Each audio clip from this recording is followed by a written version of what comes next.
اگر کبھی ہم ویسٹ میں ان میں سے سب کچھ چھین کر پہنچ گئے تو تمہیں کیسا لگے گا؟ ایواکا نے اپنا کیس بہت تہذیب سے پیش کیا تھا، مگر بات کے اختتام تک اس کی بے چینی اور اس کے لب و لہجے سے جھلکنے لگی تھی۔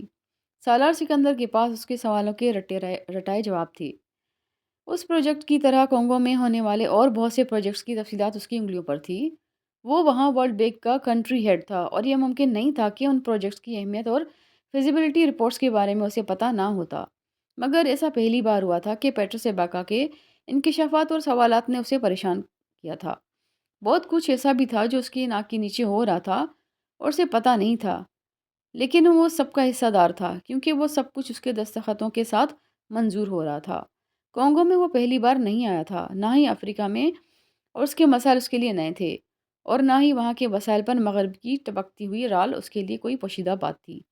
لیکن وہ ہمیشہ یہ سمجھتا رہا تھا کہ ہر چیز کے دو پہلو ہوتے ہیں، اور کوئی بھی فلاحی کام کرنے والی بین الاقوامی مالیاتی تنظیم اپنے مفادات کو بالائے طاق رکھ کر کسی ملک اور قوم کے لیے کچھ نہیں کر سکتی، اور وہ انہیں اتنی چھوٹ دیتا تھا۔ مگر ایباگا کے اعتراضات اور انکشافات نے اسے ہولا دیا تھا۔ جو کچھ وہاں ہو رہا تھا وہ ورلڈ بینک کے ان چارٹر کے خلاف تھا، لیکن یہ سب کچھ ہو رہا تھا اور ورلڈ بینک کی دلچسپی اور مرضی سے ہو رہا تھا۔ ایباکا کی دی ہوئی فائلوں کی انبار وہ کئی ہفتے پڑھتا رہا تھا۔ کئی ہفتے بعد وہ اپنے آپ سے جنگ کرتا رہا تھا۔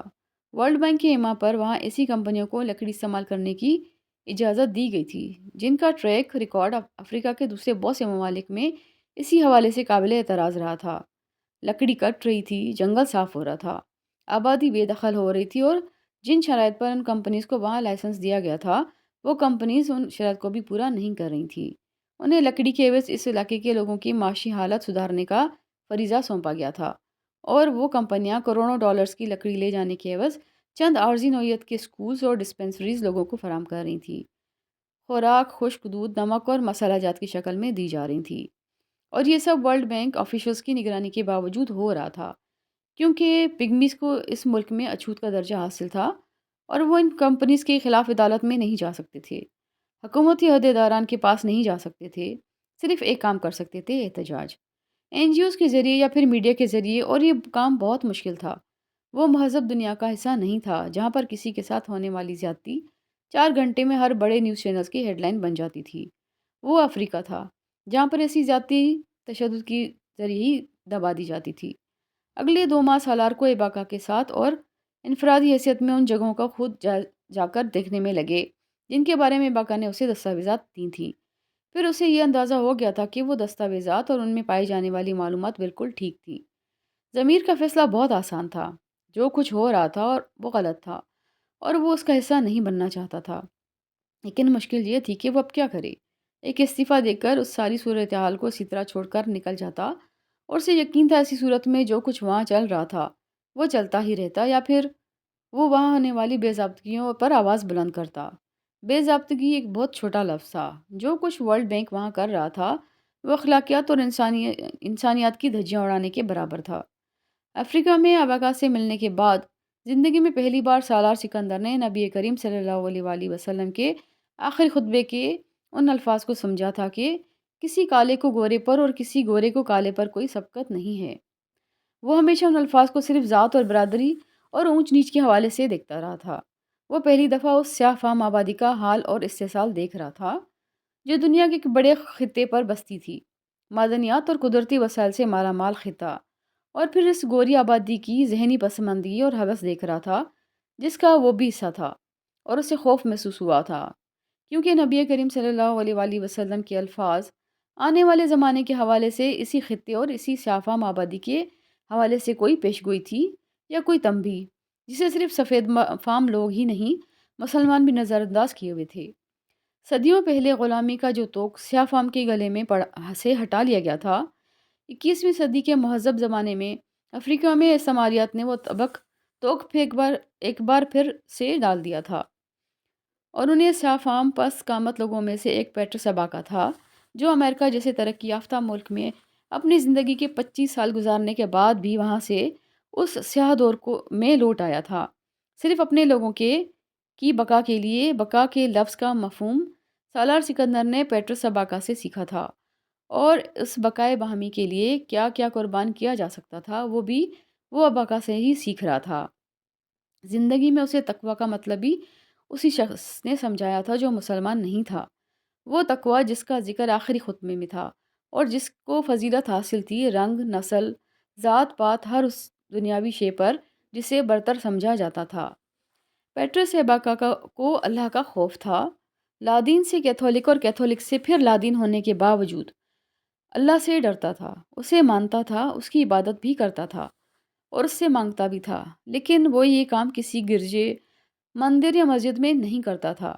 کانگو میں اپنے لوگوں کے ساتھ انسانیت سے گرا ہوا سلوک ہونے کے باوجود وہ انسانیت کا درد رکھتا تھا، ایماندار تھا اور اخلاقی برائیوں سے بچا ہوا تھا۔ مگر پیٹرس ایباکا کی سب سے بڑی خوبی یہ تھی کہ وہ ترغیبات کو خدا خفی کی وجہ سے چھوڑتا تھا۔ وہ نفس پرست نہیں تھا، وہ طمع زدہ بھی نہیں تھا، اور سالار سکندر بہت بار اسے سمجھ نہیں پاتا تھا۔ ایباکا بلا شبہ غیر معمولی انسان تھا، اور وہ اگر سالار سکندر کو متاثر کر رہا تھا تو وہ کسی بھی انسان کو کر سکتا تھا۔ وہ دنیا کے دو ذہین ترین انسانوں کا آمنا سامنا تھا۔ یہ کیسے ممکن تھا کہ ایک متاثر ہوتا اور دوسرا نہیں؟ سالار سکندر، میں اپنی زندگی میں تم سے زیادہ قابل اور ذہین انسان سے نہیں ملا۔ ایباکا نے 1 مہینے کے بعد سالار کے ساتھ ہونے والی کئی ملاقاتوں کے بعد جیسے اس کے سامنے اعتراف کیا تھا۔ سالار صرف مسکرا کر رہ گیا تھا۔ میں خود انٹرنیشنل آرگنائزیشنز میں کام کر چکا ہوں اور ان میں کام کرنے والے بہت سے افراد سے ملتا بھی رہا ہوں، لیکن تم ان سب سے مختلف ہو، مجھے یقین ہے تم میری مدد کرو گے۔ تعریف کا شکریہ، لیکن اگر تم اس خوشامد کا سہارا میری مدد کے لیے لے رہے ہو اور تمہارا خیال ہے کہ میں تمہارے منہ سے یہ سب سننے کے بعد آنکھیں بند کر کے تمہاری خاطر اس سلیب پر چڑھ جاؤں گا، تو میرے بارے میں تمہارا اندازہ غلط ہے۔ میں جو بھی قدم اٹھاؤں گا سوچ سمجھ کر اٹھاؤں گا۔ ایباکا اس فیاضانہ تعریف کو خوشامد قرار دینے کے باوجود سالار جانتا تھا ایباکا کو اس کی شکل میں اور اس پوزیشن پر واقعی ایک مسیحا مل گیا تھا۔ مسیحا بھی وہ جو ورلڈ بینک میں کام کرنے کے باوجود اپنا ضمیر زبردستی بے ہوش تو کر سکتا تھا، سلا نہیں سکتا تھا۔ تمہارا سینس آف ہیومر بہت اچھا ہے، ایباکا نے جواباً مسکراتے ہوئے کہا۔ یہ چیز مجھ میں نہیں پائی جاتی، سالار نے ترکی بدرکی کہا، اور جس صورتحال میں تم مجھے ڈال بیٹھے ہو اس کے بعد تو اگلے کئی سالوں بھی اس کے پیدا ہونے کا کوئی امکانات نہیں ہے۔ میں بہت سارے مسلمانوں کے ساتھ پڑھتا رہا ہوں، کام کرتا رہا ہوں، ملتا رہا ہوں، مگر تم ان سے مختلف ہو۔ وہ عجیب تبصرہ تھا، یا کم از کم سالار کو لگا تھا۔ میں کس طرح مختلف ہوں؟ وہ پوچھے بغیر نہیں رہ سکا تھا۔ تم ایک اچھے مسلمان ہونے کے ساتھ اچھے انسان بھی ہو۔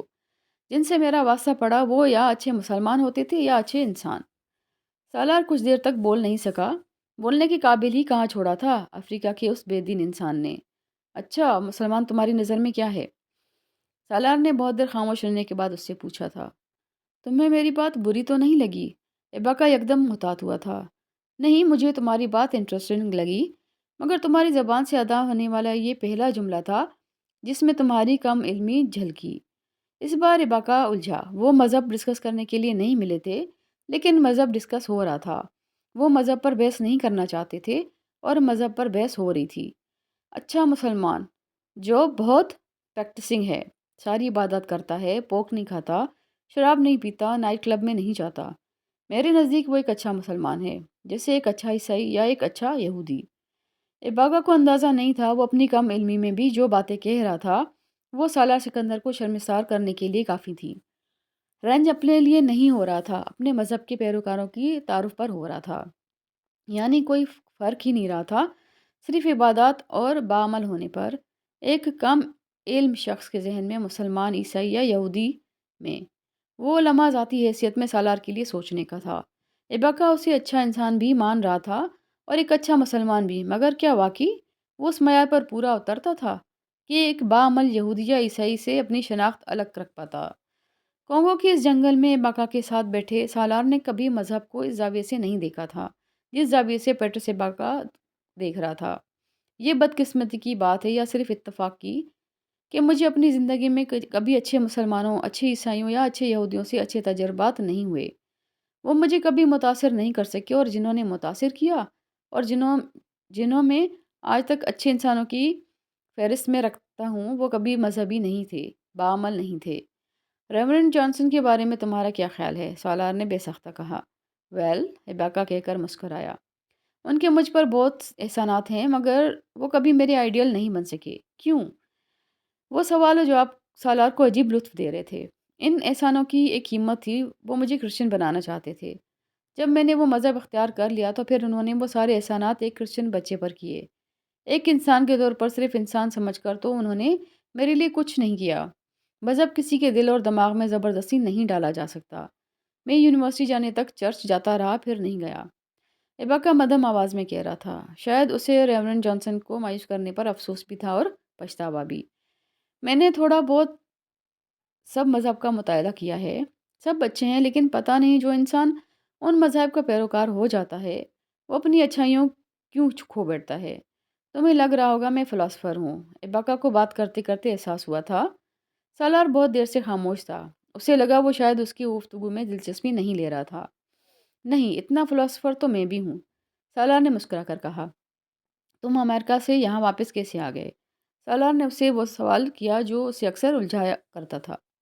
ایک عجیب چیز جو میں نے ریورنڈ جانسن سے سیکھی تھی، وہ اپنے لوگوں کے لیے ایثار تھا، اپنی ذات سے آگے کسی دوسرے کے لیے سوچنا۔ امریکہ بہت اچھا تھا، وہاں میرے لیے مستقبل تھا، لیکن صرف میرا مستقبل تھا، میری قوم کے لیے کچھ نہیں تھا۔ میں کانگو کا پست قامت حقیر سیاہ فام تھا، اور میں امریکہ میں بھی کانگو پگمی ہی رہا تھا، لیکن میں کانگو میں کچھ اور بننے کا خواب لے کر آیا تھا۔ ایباکا کہہ رہا تھا۔ اور وہ کیا؟ سالار کو پھر تجسس ہوا تھا۔ کانگو کا صدر بننے کا۔ سالار کے چہرے پر مسکراہٹ آئی۔ تم ہنسے نہیں، ایباکا نے جواباً کہا۔ تم نے ایسی کوئی بات نہیں کی کہ میں ہنس پڑوں۔ ہارورڈ کینیڈی اسکول سے پڑھنے کے بعد تمہیں اتنے ہی بڑے خواب دیکھنے چاہیے۔ ایباکا اس کی بات پر مسکرا دیا۔ وہ مہینے سالار کے لیے بہت پریشان کے تھے، کیا کرنا چاہیے اور کیا کر سکتا تھا کے درمیان بہت فاصلہ تھا۔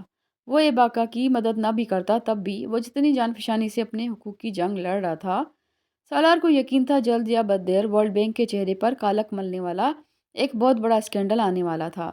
حفاظتی اقدامات کا وقت اب گزر چکا تھا۔ پیٹرس ایباکا صرف کنگلا یا سواحلی بولنے والا ایک پست قامت سیاہ فام نہیں تھا جسے کانگو کے جنگلات تک محدود کیا جا سکتا تھا۔ وہ امریکہ میں اپنی زندگی کا ایک بڑا حصہ گزارنے والا شخص تھا جس کے کانٹیکٹس تھے۔ وہ رابطے وقتی طور پر اگر اس کے کام نہیں بھی آ رہے تھے تو بھی اسے ایباکا کا کمزور نہیں پڑا تھا، بلکہ کئی حوالوں سے وہ زیادہ طاقتور بن کر ابھر آیا تھا۔ وہ صرف پگمیز کی آواز نہیں رہا تھا، بلکہ بانٹو قبیلے کے بہت سے افراد کی آواز بھی بن چکا تھا جو پگمیز کی طرح جنگلات پر انحصار کرتے تھے۔ اگلا کوئی قدم اٹھانے سے پہلے ہی ایباکا کے ساتھ اس کا میل جول ان لوگوں کی نظروں میں آ گیا تھا جن کے مفادات ورلڈ بینک کے ذریعے پورے ہو رہے تھے۔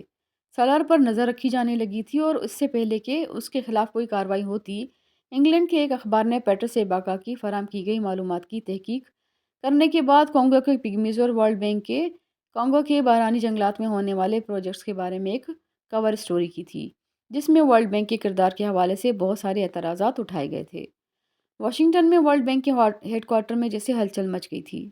ورلڈ میڈیا میں اس معاملے کی رپورٹنگ اور کوریج کو دبانے کی کوشش کی گئی تھی، مگر اس سے پہلے ہی یورپ اور ایشیا کے بہت سارے ممالک کے ممتاز اخبارات اس آرٹیکل کو ری پرنٹ کر چکے تھے، اور ورلڈ بینک کے اندر مچی وہ ہلچل اس وقت اپنے عروج پر پہنچ گئی تھی جب سالار سکندر کی طرف سے ہیڈ آفس کو کانگو میں چلنے والے ان پروجیکٹس کے حوالے سے ایک تفصیلی ای میل کی گئی، جس میں اس نے مختلف ماحولیاتی اداروں سے ملنے والا ڈیٹا بھی منسلک کیا تھا جو ان جنگلات کی سرہ کٹائی کو بڑے ماحولیاتی عدم توازن کا پیش خیمہ قرار دے چکے تھے۔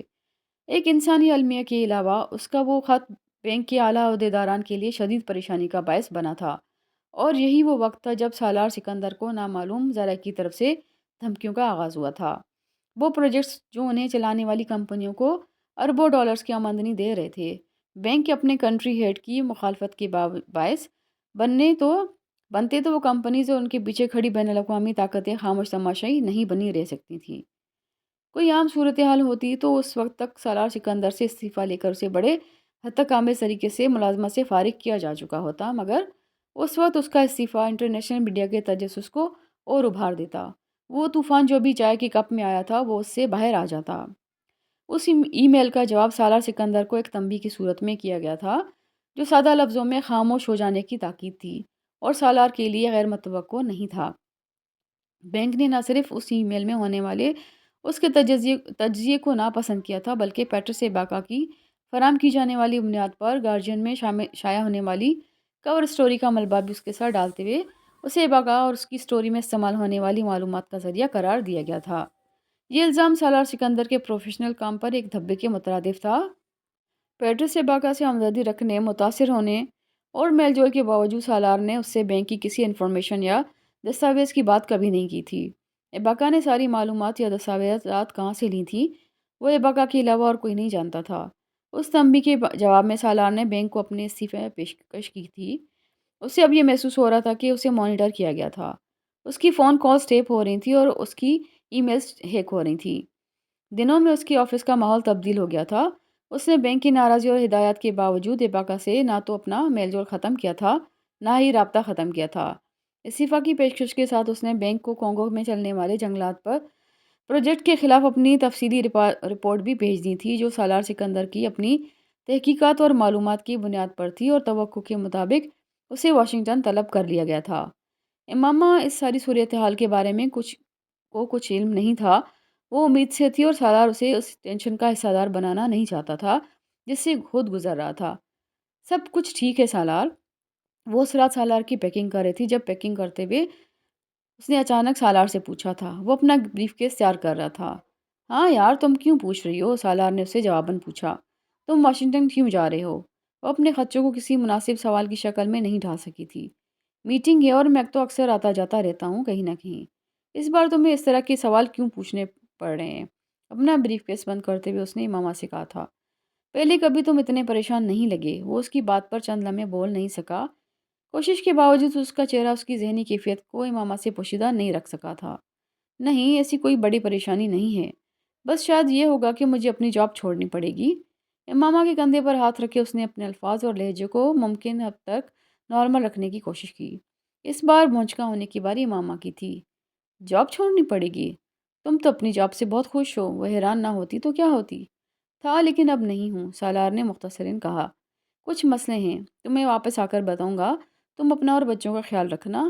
کہاں ہیں وہ دونوں؟ سالار نے بات بڑی سہولت سے بدل دی تھی۔ ایک لمحے کے لیے اس وقت اسے خیال آیا تھا کہ ان حالات میں اسے اپنے بچوں اور امامہ کو کنشاسا میں اکیلا چھوڑ کر نہیں جانا چاہیے تھا۔ لیکن حل کیا تھا اس کے پاس؟ امامہ کی پریگننسی کے آخری مہینے چل رہے تھے۔ وہ ہوائی جہاز کا سفر نہیں کر سکتی تھی، اور وہ واشنگٹن میں ہونے والی اس میٹنگ کو مؤخر یا کینسل کرنے کے ثوابدید نہیں رکھتا تھا۔ تم اپنا اور بچوں کا بہت خیال رکھنا۔ میں صرف 3 دن کے لیے جا رہا ہوں، جلدی واپس آ جاؤں گا۔ وہ اب بچوں کے کمرے میں بستر پر سوئے ہوئے جبریل اور عنایا کو پیار کر رہا تھا۔ اس کی فلائٹ چند گھنٹوں بعد تھی۔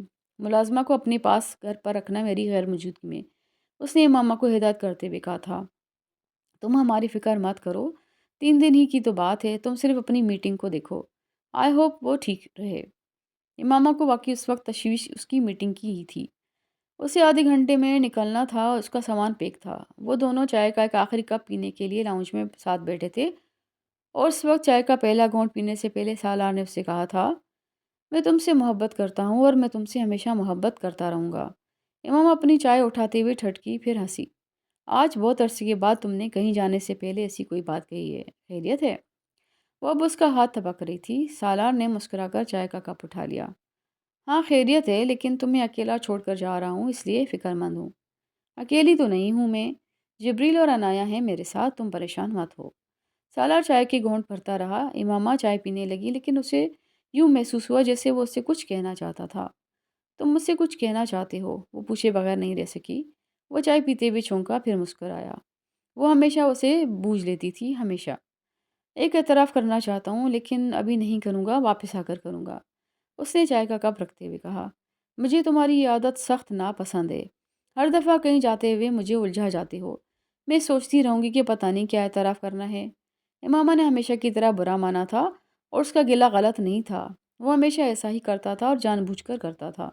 اچھا، دوبارہ کبھی نہیں کروں گا۔ وہ ہنستے ہوئے اٹھ کھڑا ہو گیا۔ اس کے جانے کا وقت ہو رہا تھا۔ بازو پھیلائے وہ ہمیشہ کی طرح جانے سے پہلے امامہ سے آخری بار مل رہا تھا، ہمیشہ کی طرح ایک گرم جوش مان کا۔ آئی ول مس یو، جلد آنا۔ وہ ہمیشہ کی طرح جذباتی ہوئی تھی اور وہی کلمات دہرائے تھے جو وہ ہمیشہ دہراتی تھی۔ پورچ میں کھڑے آخری بار اس کو خداحافظ کہنے کے لیے اس نے الوداعی انداز میں سالار کی گاڑی کے چلتے ہی ہاتھ ہلایا تھا۔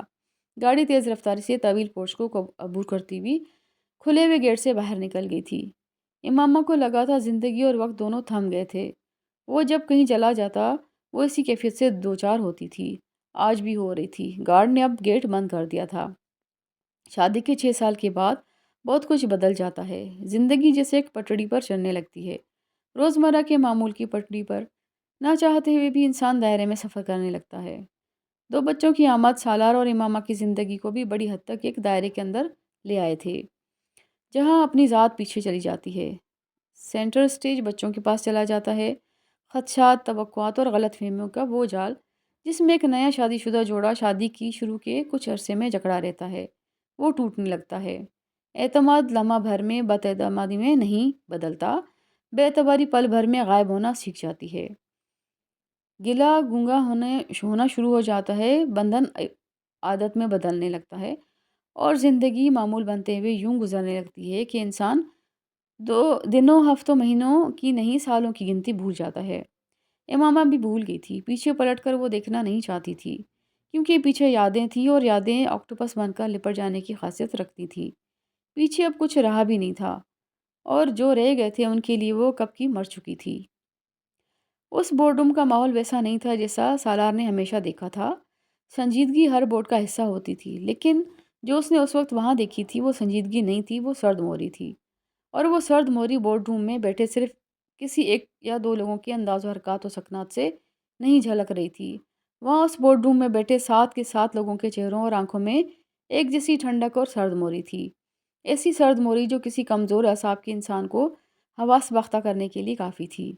بے تاثر چہرے، دوسروں کے اوسان خطا کر دینے والی نظریں، کسی دوستانہ مسکراہٹ سے آری بھینچے ہوئے لب، جن پر اگر کبھی کوئی مسکراہٹ آتی بھی تھی تو وہ ایک تضحیک آمیز اور توہین آمیز خم سے زیادہ کچھ نہیں ہوتا تھا، جو پل بھر رہ کر غائب ہو جاتا تھا۔ ایک بیضوی شکل کی میز کے گرد ٹانگوں پر ٹانگیں رکھے وہ 5 مرد اور 2 عورتیں اس کام کے ماہر تھے جو اس وقت کر رہے تھے۔ وہ ورلڈ بینک کے سالار سکندر سے جیسے کئی باضمیر امپلائیز کا دھڑن تختہ کر چکے تھے، جنہیں زندگی میں کبھی بیٹھے بٹھائے ورلڈ بینک میں کام کرتے کرتے پروفیشنل ایتھکس کا دورہ پڑتا، انسانیت یاد آنا شروع ہو جاتی۔ سالار سکندر ان کے سامنے کیا شے تھا؟ کم از کم اس میٹنگ کے آغاز سے پہلے وہ یہی سوچ کر آئے تھے۔ اجتماعی طور پر ان کی حکمت یہ بھی نہیں تھی، تو بھی انفرادی طور پر ان کا طریقہ کار یہی تھا۔ وہ 7 لوگ سالار سکندر کے کریئر کے حوالے سے ایک چیز جانتے تھے، اور اتنی ہی معلومات وہ ان کے بارے میں رکھتا تھا۔ ان میں سے کسی کو کسی کے تعارف کی ضرورت نہیں تھی۔ سالار سکندر نے میٹنگ کے آغاز میں اس میٹنگ کی سربراہی کرنے والے ہیڈ کے ابتدائی کلمات بڑے تحمل سے سنے تھے۔ وہ سالار سکندر کی نااہلی، کوتاہیوں اور ناکامیوں کو ڈسکس کر رہا تھا۔ سالار نے باقی 6 لوگوں کی نظریں خود پر جمی محسوس کیں۔ وہ ایک چارٹ شیٹ تھی جو اس پروجیکٹ کا ذکر کرتے ہوئے مائیکل فرینک اس پر لگا رہا تھا۔ سالار بھی اتنے ہی بے تاثر چہرے کے ساتھ ان الزامات کو سنتا رہا۔ اس میٹنگ کا ایجنڈا یہ نہیں تھا، لیکن اس کے باوجود سالار کے لیے وہ سب الزامات غیر متوقع نہیں تھے۔ میں ان میں سے کسی بھی بات کا جواب دینے سے پہلے اس پروجیکٹ کے حوالے سے ایک پریزنٹیشن دینا چاہتا ہوں، کیونکہ میرا خیال ہے یہ پریزنٹیشن ان میں سے بہت سارے سوالات اور اعتراضات کے جواب میں دے دے گی جو آپ لوگ مجھ پر کر رہے ہیں۔ سالار نے مائیکل کے ابتدائی کلمات کے بعد اس کے کسی الزام کا جواب دینے کی بجائے کہا تھا۔ ان 7 افراد میں سے کسی نے اسے اس پریزنٹیشن کو پیش کرنے سے روکا نہیں تھا، لیکن ان میں سے کسی نے اس پریزنٹیشن کی نوعیت اور مقصد جاننے میں دلچسپی بھی نہیں لی تھی۔ سالار ایک کے بعد ایک سلائیڈ پروجیکٹر پر دکھاتا گیا۔ ان میں بہت سارے حقائق اور اعداد و شمار تھے، اور اس کی اپنی ذاتی تحقیق بھی۔ وہ ان تمام چیزوں کو ان سلائیڈز کے ذریعے دکھا رہا تھا۔ ورلڈ بینک کے تعاون سے اگر وہ منصوبہ توڑ چڑھ جاتا تو افریقہ کے جنگلی حیاتیات کے ساتھ پگمیز کی ممکنہ تباہی کے حوالے سے ہولناک اعداد و شمار، ورلڈ بینک کے چارٹر کی کون سی شقوں کی خلاف ورزی اس پروجیکٹ کے ذریعے ہو رہی تھی۔ ان جنگلات میں کام کرنے والی کمپنیز کی طرف سے کانگو کے مقامی آبادی کے استحصال کی ڈاکیومنٹری ثبوت، اور انٹرنیشنل ڈونر کمپنیز اور این جی اوز کی خدمات پر مشتمل رپورٹس کے حوالے سے ان کی پریزنٹیشن مکمل تھی، اور وہ اگر کسی اخبار یا نیوز نیٹ ورک کے ہاتھ لگ جاتی تو افریقہ میں وہ ورلڈ بینک کا سب سے بڑا اسکینڈل ہوتا۔ ان 7 لوگوں نے وہ پریزنٹیشن بے تاثر چہروں کے ساتھ اپنی اپنی کرسیوں پر ساکت بیٹھے دم سادے دیکھی تھی، لیکن آدھے گھنٹے کی اس پریزنٹیشن کے ختم ہونے کے بعد ان 7 کے ذہن میں جو خدشہ ابھرا تھا وہ ایک ہی تھا۔ سالار سکندر کے ہاتھ میں وہ گرنیڈ تھا جس کی پن وہ نکال کر اسے ہاتھ میں لیے بیٹھا تھا۔ مسئلہ یہ نہیں تھا کہ وہ گرنیڈ دوسروں کی طرف پھینک دینے سے ان کی جان چھوٹ جاتی، وہ جہاں بھی پھٹتا وہاں تباہی پھیلاتا۔ پروجیکٹر کی اسکرین تاریک ہوئی۔ سالار نے اپنے لیپ ٹاپ کو بند کرتے ہوئے ان ساتوں لوگوں کے چہروں پر نظر ڈالی۔ مائیکل کے چہرے کو دیکھا جو اس کی صدارت کر رہا تھا۔ اتنے سالوں کی پبلک ڈیلنگ کے بعد وہ اتنا تو اندازہ لگا ہی پایا تھا کہ اس نے پریزنٹیشن تیار کرنے اور اسے یہاں پیش کرنے میں اپنا وقت ضائع کیا تھا۔ تو تم اس پروجیکٹ پر کام نہیں کرنا چاہتے؟ مائیکل نے اپنی خاموشی توڑتے ہوئے اس سے جو سوال کیا تھا، اس نے بورڈ روم میں موجود لوگوں کے حوالے سے سالار کے خدشات کی جیسے تصدیق کی تھی۔ میں یہ چاہتا ہوں کہ ورلڈ بینک کانگو میں اس پروجیکٹ کو ختم کر دے۔ تمہید اگر مائیکل نے نہیں باندھی تھی تو سالار نے بھی اس پر اپنا وقت ضائع نہیں کیا تھا۔ تم مذاق خیز باتیں کر رہے ہو۔ اتنے سالوں سے شروع کیے جانے والے ایک پروجیکٹ کو ورلڈ بینک ایک چھوٹے سے عہدیدار کے کہنے پر ختم کر دے۔ کیوں؟ کیونکہ اسے بیٹھے بیٹھا یہ فوبیا ہو گیا ہے کہ یہ بینک کانگو میں بنیادی انسانی حقوق کی خلاف ورزی کرنے والے پروجیکٹس کو سپورٹ کر رہا ہے۔ وہ جولیا پیٹروورٹ تھی جس نے بہت تہذیب آمیز انداز میں سلگا دینے والی مسکراہٹ کے ساتھ سالار سے کہا تھا۔ وہ اس کمرے میں مائیکل کے بعد سب سے سینئر تھی۔ اگر میں فوبیا کا شکار ہوں یا یہ میری دماغی خلل ہے تو یہ بیماری اس وقت ان جنگلات میں بسنے والے لاکھوں لوگوں کو لاحق ہو چکی ہے۔ سالار سکندر نے ترکی بترکی جواب دیا تھا۔ تم کیا ہو؟ کس حیثیت میں کانگو میں بیٹھے ہو؟ ورلڈ بینک کے ایک امپلائی کے طور پر یا ایک ہیومن رائٹس ایکٹیوسٹ کے طور پر؟ کانگو کے لوگ یا پگمیز تمہارا سر درد نہیں ہیں۔ تمہاری ترجیح صرف ایک ہونی چاہیے کہ تم مقررہ وقت پر اس پروجیکٹ کو مکمل کرو اور تمام اہداف کے حصول کے ساتھ۔ اس بار بات کو ترسی سے کاٹنے والا الیگزینڈر رافیل تھا جو ورلڈ بینک کے صدر کے قریب ترین معاونین میں سے ایک تھا۔ تم نے اپنا کانٹریکٹ پڑھا ہے؟ وہ شرائط و ضوابط پڑھی ہیں جو اس کانٹریکٹ میں ہیں اور جن سے تم نے اتفاق کرتے ہوئے سائن کیے ہیں؟ تم اپنے کانٹریکٹ کی خلاف ورزی کر رہے ہو اور بینک تمہیں جاب سے نکالنے کا پورا اختیار رکھتا ہے اس کے بدلے میں۔ اس کے لہجے کی رکھائی اس کا شناختی نشان تھی۔ وہ اسی رکھائی اور بے مہری کے لیے جانا جاتا تھا۔ سالار وہاں موجود تمام لوگوں کو ان کی قابلیت کے علاوہ ان کی خصوصیات کے حوالے سے بھی جانتا تھا۔ میں نے اپنا کانٹریکٹ پڑھا ہے اور صرف ایک بار نہیں کئی بار پڑھا ہے۔ میں نے ورلڈ بینک کا چارٹر بھی پڑھا ہے اور نہ میرے کانٹریکٹ میں نہ ورلڈ بینک کے چارٹر میں کہیں یہ تحریر ہے کہ مجھے کوئی ایسا کام کرنا پڑے گا جو بنیادی انسانی حقوق اور کسی ملک کے قوانین و ضوابط کی دھجیاں اڑا کر ہو سکے۔ اگر ایسی کوئی شک میرے کانٹریکٹ میں شامل تھی اور میں اسے نظر انداز کر بیٹھا ہوں تو آپ مجھے ریفرنس دیں۔ میں اپنے کانٹریکٹ میں اسے پڑھ لیتا ہوں۔ ای میل کی صورت میں میرا کانٹریکٹ میرے پاس موجود ہے۔ اس نے لیپ ٹاپ پر ایک بار پھر آن کیا تھا۔ الیگزینڈر رافیل چند لمحے کے لیے بول نہیں سکا۔ اس کے ماتھے پر بل تھے اور مسلسل تناؤ میں رہنے کی وجہ سے وہ مستقل جھریوں میں تبدیل ہو چکے تھے۔ وہ صرف اس وقت چہرے سے خوشگوار لگتا تھا جب اس کے چہرے پر بھولے بھٹکے ہوئے مسکراہٹ آتی، ورنہ کارخردگی اس کے مزاج کے ساتھ ساتھ اس کے چہرے کا بھی ایک نمایاں حصہ تھی۔ اپنی کرنجی آنکھوں کو موڑتے ہوئے اس نے سالار سے کہا، تم اپنے آپ کو ان لوگوں سے زیادہ قابل سمجھتے ہو جنہوں نے یہ پروجیکٹ کئی سال کی تحقیق کے بعد شروع کیا تھا؟ تم سمجھتے ہو جنہوں نے فیزیبلٹی بنائی تھی وہ ایڈیٹس ہے؟ وہ تہذیب آمیز انداز میں اس سے پوچھ رہا تھا۔ نہیں، وہ ایڈیٹس نہیں تھے اور نہ ہی ایڈیٹ ہیں۔ وہ فیئر نہیں تھے اور میں ہوں۔ بات صرف اس ذہانت کی ہے جو اس پروجیکٹ کی فیزیبلٹی رپورٹ تیار کرتے ہوئے نظر انداز کی گئی ہے۔ ورنہ یہ ممکن ہی نہیں کہ اس پروجیکٹ کی فیزیبلٹی رپورٹ تیار کرنے والے اتنے عقل کے اندھے اور نااہل ہوں کہ انہیں وہ سب نظر نہ آیا ہو جو مجھے نظر آ رہا ہے اور میرے علاوہ اور لاکھوں مقامی لوگوں کو نظر آ رہا ہے۔ ورلڈ بینک کو اس پروجیکٹ کے حوالے سے دوبارہ انویسٹیگیشن کرنی چاہیے، ایک انکوائری کمیٹی بنا کر۔ مجھے یقین ہے کہ اس کمیٹی نے دیانتداری سے کام نہیں کیا تو انہیں بھی یہ سب نظر آ جائے گا جو مجھے نظر آ رہا ہے۔ سالار سکندر نے رافیل کے حد تک آمیز جملوں کو نظر انداز کرتے ہوئے کہا تھا، میرے خیال میں بہتر ہے کہ اس ڈیڈ لاک کو ختم کرنے کے لیے ایک کام کیا جائے جو واشنگٹن اور گومبے میں تمہارے آفس میں اس پروجیکٹ کے حوالے سے پیدا ہو گیا ہے۔ اس بار بولنے والا بل جاؤز تھا۔ وہ واشنگٹن میں ورلڈ بینک کی میڈیا کوآرڈینیشن کو مانیٹر کرتا تھا اور اس پروجیکٹ کے حوالے سے انٹرنیشنل میڈیا میں آنے والی خبروں کو دبانے میں اس کی قابلیت اور اثر و رسوخ کا بڑا عمل دخل تھا۔ تم ریزائن کر دو، جیسے تم نے پریزنٹیشن اور بینک کے ساتھ ہونے والی آفیشیل خط و کتابت میں آفر کیا تھا کہ اس پروجیکٹ کو تم اس طرح نہیں چلا سکتے۔ وہ بڑے تحمل اور آسانیت سے سالار سکندر کو جسے صلاح دے رہے تھے۔ اگر یہ ورلڈ بینک کو زیادہ مناسب لگتا ہے تو مجھے بھی اس پر کوئی اعتراض نہیں ہے۔ مجھے بھی اس مسئلے کا صرف حل صرف میرا استعفیٰ نظر آ رہا ہے، لیکن میں اپنے استعفے کی وجوہات میں اس پریزنٹیشن میں دیے جانے والے سارے اعداد و شمار شامل کروں گا اور اپنے تحفظات کو بھی لکھوں گا، اور میں اس استعفے کو پبلک کروں گا۔ بورڈ روم میں چند لمحوں کے لیے خاموشی چھائی تھی۔ وہ بالآخر اس نقطے پر آ گئے تھے جس کے لیے سالار سکندر کانگو سے واشنگٹن طلب کیا گیا تھا، اور جو ورلڈ بینک کے گلے میں ہڈی بن کر پھنسا ہوا تھا۔ بورڈ روم میں بیٹھے ان 7 لوگوں کے پاس صرف وہ ٹاسک تھے جو سالار سکندر کو اس پروجیکٹ کو جاری رکھنے کے لیے تیار کیا جائے، اور اس سے کہا جائے کہ وہ رپورٹس واپس لے لے جو اس نے ورلڈ بینک کو اس حوالے سے ارسال کی تھی، یا پھر اس سے خاموشی سے استعفیٰ لیا جائے، اور وہ استعفیٰ ذاتی وجوہات کی بنا پر ہونا چاہیے تھا۔ اس کے علاوہ اور کوئی وجہ اس کی تحریری استعفے میں بیان نہیں ہونی چاہیے، اور اب مسئلہ اس سے بڑھ گیا تھا۔ وہ نہ صرف استعفے میں یہ سب کچھ لکھنا چاہتا تھا، بلکہ اس استعفے اور اس رپورٹ کو پبلک بھی کرنا چاہتا تھا۔ اگلے 3 گھنٹے تک وہ بورڈ روم میں بیٹھے ہوئے 7 افراد اس کے ساتھ بحث کر کے اسے قائل کرنے کی کوشش کرتے رہے تھے۔ انہوں نے اس پر ہر اربہ استعمال کیا تھا۔